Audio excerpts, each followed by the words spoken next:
السلام علیکم ورحمۃ اللہ. وعلیکم السلام. میرا نام منیر احمد مجوکا ہے. میرا ایک سوال ہے کہ لفظ خاتم النبیین کا ترجمہ کرتے ہیں ہم نبیوں کی مہر، اور انگلش میں ہم ترجمہ کرتے ہیں sale of the profit. Sale of the profit.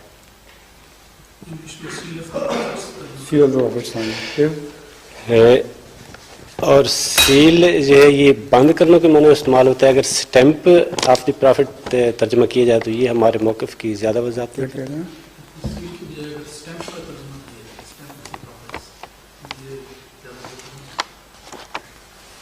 Cell تو معروف ترجمہ ہے جو ہو چکا ہے.